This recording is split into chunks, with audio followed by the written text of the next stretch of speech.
మన వాళ్ళు బ్యాంకాక్ అనగానే ఎగేసుకుని వెళ్ళిపోతారు. కొందరు థాయ్ మసాజ్లు చేయించుకుంటారు.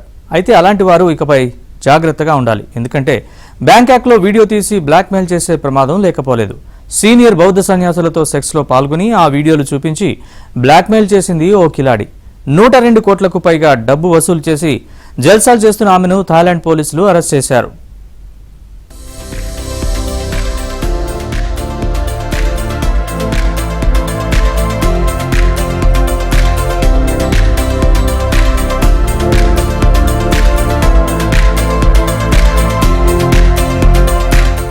బ్యాంకాక్ ప్రపంచ టూరిస్ట్ హబ్బుల్లో ఒకటి. ఇక్కడికెళ్లిన పర్యాటకులు థాయ్ మసాజులు చేయించుకుంటూ జాలీగా గడుపుతారు. పుకెట్ వెళ్లి బీచ్ల్లో సేద తీరుతారు. అయితే ఈ ఎంజాయ్మెంట్ వెనక బ్లాక్ మెయిలింగ్ ఉండొచ్చు. చాలా జాగ్రత్తగా ఉండాల్సిన అవసరాన్ని చెబుతున్నాయి.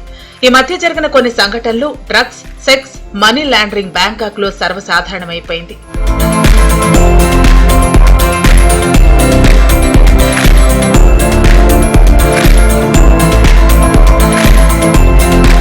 బౌద్ధ సన్యాసులతో లైంగిక సంబంధాలు పెట్టుకుని ఆ వీడియోలు, ఫోటోలు తీసి డబ్బు కోసం బ్లాక్మెయిల్ చేసిందనే ఆరోపణలతో ఒక మహిళను థాయిలాండ్ పోలీసులు అరెస్టు చేశారు. ఆమె పేరు విలావన్ ఎంసావత్. 30 ఏళ్ల వయసున్న ఆమె లోకల్ గా మిస్ గోల్ఫ్ గా పిలుచుకుంటారు.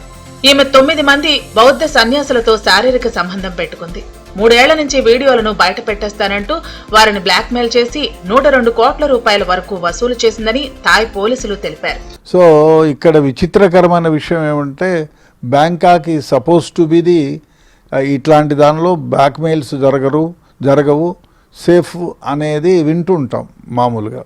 అయితే ఈ న్యూస్ చూసిన తర్వాత నాకే ఆశ్చర్యం అనిపించింది. అందులో సన్యాసులను టార్గెట్ చేయటం. మామూలుగా ఎవరైనా సన్యాసులు ఏముందా నీ దగ్గర అంటే నా దగ్గర ఏముంది బూడిద తప్ప అని అంటారు.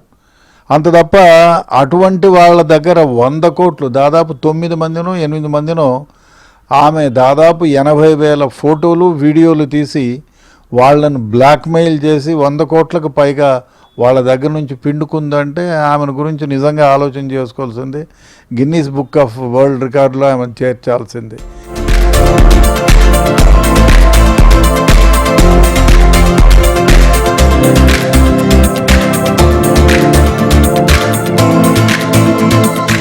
వేలావత్ ఇంటిని సోదా చేసినప్పుడు డబ్బు కోసం సన్యాసులను బెదిరించేందుకు ఉపయోగించిన 80,000కు పైగా ఫోటోలు, వీడియోలను పోలీసులు గుర్తించారు. థాయిలాండ్ లో బౌద్ధ సన్యాసులకు చాలా గౌరవం ఉంది. ఇప్పుడు ఈ వ్యవస్థపై నీలినీడలు అలముకున్నాయి. లైంగిక నేరాలకు, మాదక ద్రవ్యాల అక్రమ రవాణాకు పాల్పడుతున్నారనే ఆరోపణలు బౌద్ధ సన్యాసులపై కొన్నాళ్లుగా గట్టిగా వినిపిస్తున్నాయి. ఇప్పుడు ఆ వాదనకు బలం చేకూరుతోంది. జూన్ నెలలో బ్యాంకాక్ లోని ఒక బౌద్ధ మఠాధిపతిని ఇదే మహిళ బ్లాక్మెయిల్ చేయడంతో సన్యాసాన్ని విడిచిపెట్టారనే వార్త వచ్చింది. అప్పటి నుంచి పోలీసులు ఈ వ్యవహారంపై దృష్టి పెట్టారు. 2024 మేలో మిస్ గోల్ఫ్ ఆ సన్యాసితో సంబంధం పెట్టుకున్నారని పోలీసులు తెలిపారు.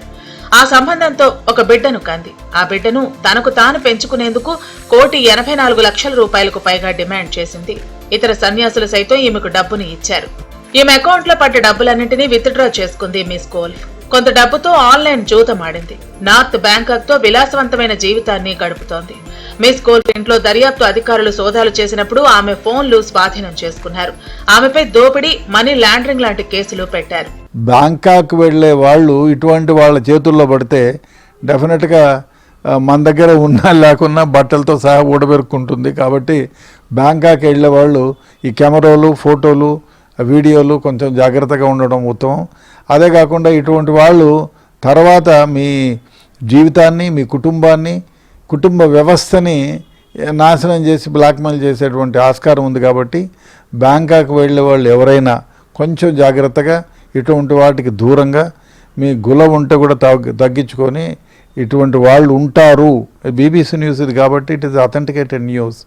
కాబట్టి జాగ్రత్తగా ఉండాల్సిన అవసరం ఎంతైనా ఉంది. ఎందుకంటే అక్కడ పోయేటప్పుడు కొన్ని డబ్బులు ఎక్కువగానే తీసుకొని పోతుంటాం. మీరు ఎప్పుడైనా బ్యాంకాక్ వెళితే మీ జాగ్రత్తలు మీరు ఉండండి. అదే కాకుండా టెలిఫోన్లని, వీడియోలని, టెలిఫోన్ నంబర్లు ఎక్స్చేంజ్ అని ఇటువంటివి పెట్టుకోకుండా వెళ్ళిన పర్పస్ చూడండి, ఎంజాయ్ చేసి రండి. అంతవరకే కానీ ఇటువంటి వ్యవహారాలతో జాగ్రత్తగా ఉండాలని.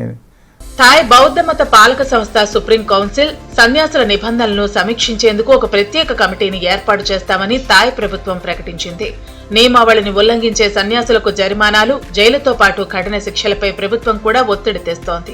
ఈ సెక్స్ కాండల్ దెబ్బకు 81 మంది సన్యాసులకు గత నెలలో ఇచ్చిన బిరుదులను థాయ్రాజు రద్దు చేశారు. థాయిలాండ్ లో 93% మంది బౌద్ధ మతాన్ని ఆచరిస్తారు. సన్యాసులను ఎంతో గౌరవంగా చూస్తారు.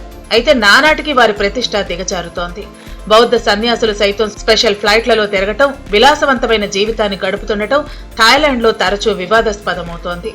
థాయ్ ఉత్తర్ ప్రావిన్స్ లో బౌద్ధ ఆశ్రమంలో 4 సన్యాసులు 2022లో మాదక ద్రవ్యాలతో దొరికిపోయారు. ఈ కేసులన్నిటినీ థాయిలాండ్ సెంట్రల్ ఇన్వెస్టిగేషన్ బ్యూరో దర్యాప్తు చేస్తోంది.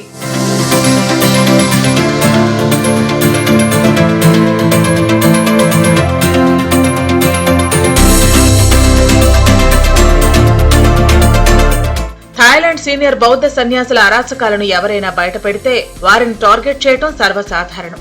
ఇదే కోవలో కొన్ని మర్డర్స్ కూడా జరిగాయి. థాయిలాండ్ లో 3 లక్షల మంది బౌద్ధ సన్యాసులున్నారు. సన్యాసం అంటేనే అన్ని త్యజించి ఉండాలి, దేనిపైన వ్యామోహం ఉండకూడదు. చాలా మంది థాయ్ బౌద్ధ సన్యాసులు మాత్రం దీనికి భిన్నంగా విలాసవంతమైన జీవితాలను గడుపుతున్నారు.